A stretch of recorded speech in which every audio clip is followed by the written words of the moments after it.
2024 कश्मीर का एक गांव। रात का समय था। बूढ़े दादा और दादी के बीच कुछ बच्चे आग के सामने बैठे आग ताप रहे थे। दादाजी हमें कोई कहानी सुनाइए ना। ये सुनकर दादा ने बच्चों की तरफ देखा।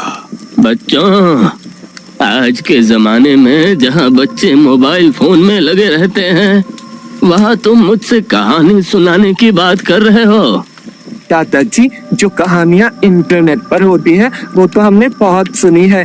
आज आप कुछ सुनाइए ना। ये सुनकर दादा ने कुछ सोचा और फिर कहानी सुनाना शुरू किया। कमलेश और गोमती दोनों की शादी को कुछ ही दिन गुजरे थे, लेकिन उनके बीच कुछ भी अच्छा नहीं चल रहा था। उनके बीच बहुत लड़ाई झगड़े हुआ करते थे और उस रात कमलेश गोमती को उसके मायके छोड़ने जा रहा था।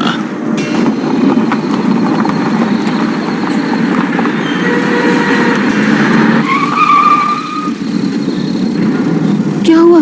अब क्या तुमसे ये गाड़ी भी नहीं चलाई जा रही? बकवास मत करो, मुझे टॉयलेट आया है। उसने गाड़ी को बंद किया और बाहर निकल झाड़ियों में चला गया। गोमती गाड़ी में बैठी बैठी बड़बड़ा रही थी। बेवकूफ आदमी, पीछे होटल से होकर आ रहे हैं, वहाँ टॉयलेट नहीं कर सकता था? कुछ ही देर में कमलेश वापस आया और उसने गाड़ी में बैठ स्टार्ट करने के लिए चाबी घुमाई। अरे, ये स्टार्ट क्यों नहीं हो रही है? लगता है ठंड की वजह से इंजन ठंडा हो गया है। गोमती यह सुनकर और ज्यादा गुस्सा हो गई। कमलेश ने देखा कि कुछ ही दूरी पर घर है और वो गोमती को लेकर वहां पहुंचा।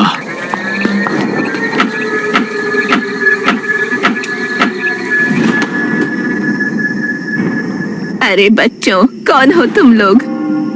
माँ जी, हमारी गाड़ी खराब हो गई है। क्या हम सुबह तक यहाँ रुक सकते हैं?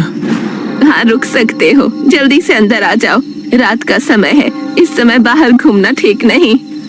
बूढ़ी ने इन दोनों को अंदर ले लिया। अब दोनों उस कमरे में जाकर सो जाओ, बाहर निकलना ठीक नहीं है। जी शुक्रिया माँ जी। ये दोनों कमरे में चले गए, लेकिन वहाँ भी ज्यादा देर तक ये शांत नहीं रह पाए। ये सब तुम्हारी वजह से हुआ है। अगर तुम सुसु करने नहीं रुकते ना, तो गाड़ी भी ठंडी नहीं पड़ती।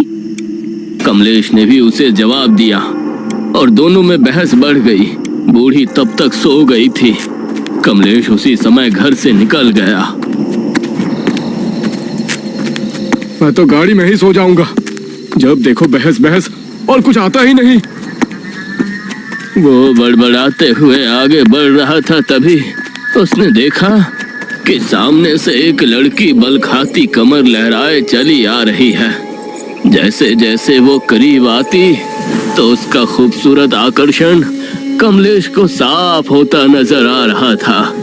लाल साड़ी जो नीचे जमीन तक मिली हुई थी, गोरा बदन, लंबे लहराते बाल। सर्द रात में कोई बूढ़ा भी उसको देख ले तो वो भी जवानी की दुआ मांगने लगे। वो कमलेश के करीब आई, उसने नजरें मिलाई और फिर बिना कदमों को रोके आगे बढ़ गई। न जाने क्या नशा था उसके सौंदर्य में। कमलेश बिना कुछ सोचे समझे उसके पीछे हो लिया।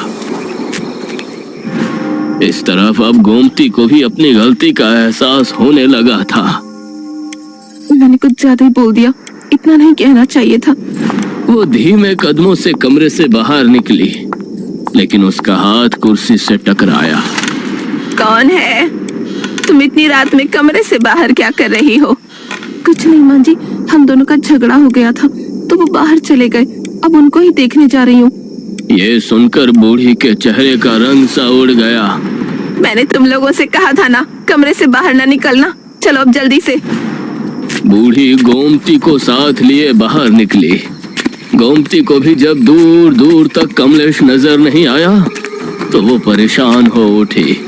बूढ़ी आगे बढ़ती जा रही थी और सामने एक गुफा नजर आने लगी थी। अम्मा जी, कमलेश मिल तो जाएंगे ना? वो नजर क्यों नहीं आ रहे? बूढ़ी ने उसकी बात का कोई जवाब नहीं दिया और कदमों को तेज कर दिया और उस गुफा के दरवाजे पर एक जूता पड़ा हुआ था। जिसे देखकर गोमती डर गई। ये तो कमलेश का जूता है, जिसका मुझे डर था वही हुआ। बूढ़ी गुफा के अंदर आगे बढ़ती रही और एक जगह जाकर इन दोनों के कदम रुक गए। बूढ़ी का दिल दहल उठा और बूढ़ी की आंखें भी खौफ से फट पड़ी। जो औरत कुछ देर पहले इतनी खूबसूरत दिख रही थी, अब वो एक बेहद भयानक डायन में बदल चुकी थी।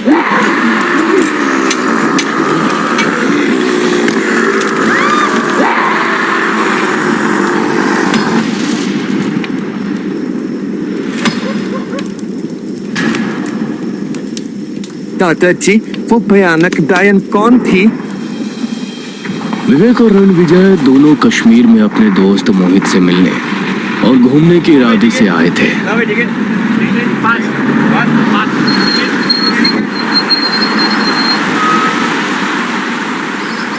बस स्टॉप पर रुकी तो वहां पहले से ही इनका दोस्त मोहित खड़ा हुआ था।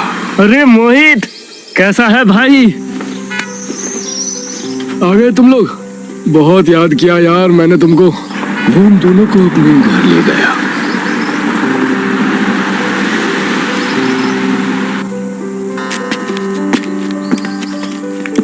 मोहित अपनी बीवी श्रुति के साथ रहता था। सभी ने साथ में डिनर किया और फिर अपनी पुरानी यादों को ताजा करते हुए बातें करने लगे। तीनों एक दूसरे से कई दिनों बाद मिले थे, इसीलिए देर रात तक ये बातें करते रहे। अगले दिन ये तीनों एक साथ घूमने निकले और पूरा दिन इन्होंने घूमने में ही निकाल दिया।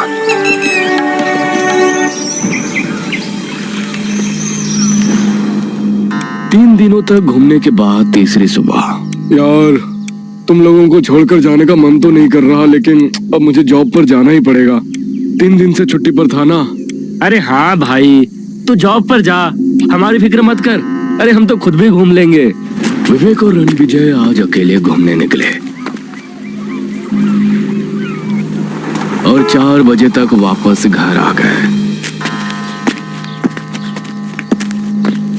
शाम के टाइम रणविजय विवेक से बोला, अब विवेक, अब मैं जरा सिगरेट पीने जा रहा हूँ, तू चलेगा? अरे नहीं नहीं, तू ही जा भाई, मैं पहले ही थक गया हूँ। ये सुनकर रणविजय घर से निकला। गली काफी लंबी थी और दुकान बहुत दूर थी। वो तेज तेज कदमों के साथ रवाना हो गया। कितनी ठंड है यहाँ। ये लोग हमेशा यहाँ कैसे रहते हैं? जो लोग यहाँ रहते हैं उनको तो आदत डालनी ही होती है। उस आवाज को सुनकर रणविजय ने सामने देखा। एक खूबसूरत लड़की जिसके लंबे बाल थे, उसने नीली लंबी साड़ी पहनी हुई थी। वो बस स्टॉप पर खड़ी थी। जी, सही कहा आपने। इस पर लड़की ने कोई जवाब नहीं दिया। वैसे आपका नाम क्या है? क्यों, नाम जानकर आपको क्या करना है?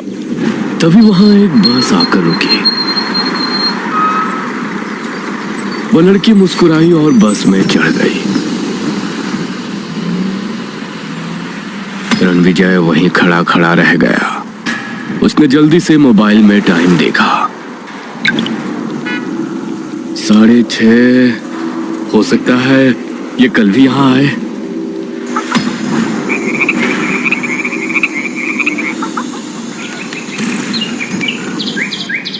अगले दिन रणविजय 6 बजे ही बस स्टॉप पर पहुंचा और खड़ा हो गया। आज पहले ही यहाँ आ गया, आज तो उससे बात करने का मौका मिल ही जाएगा। तभी वही लड़की उसको सामने से आती हुई नजर आई और वो रणविजय को देखकर मुस्कुराई। फिर स्टॉप पर आकर खड़ी हो गई।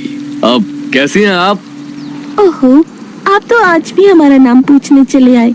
अब देखिए, गलत नहीं समझना, लेकिन ना जाने क्यों आपसे बात करने का मन करता है। अच्छा, बात करने का या दोस्ती करने का? ये सुनकर रणविजय मुस्कुराने लगा। वैसे आपने कल मेरा नाम पूछा था ना? देविका। मेरा नाम रणविजय है। वैसे आज मुझे कहीं नहीं जाना, मैं तो बस ये देखने आई थी कि आप मुझसे बात करने के लिए आते हैं या नहीं। ये कहकर वो मुस्कुराई और आगे बढ़ गई।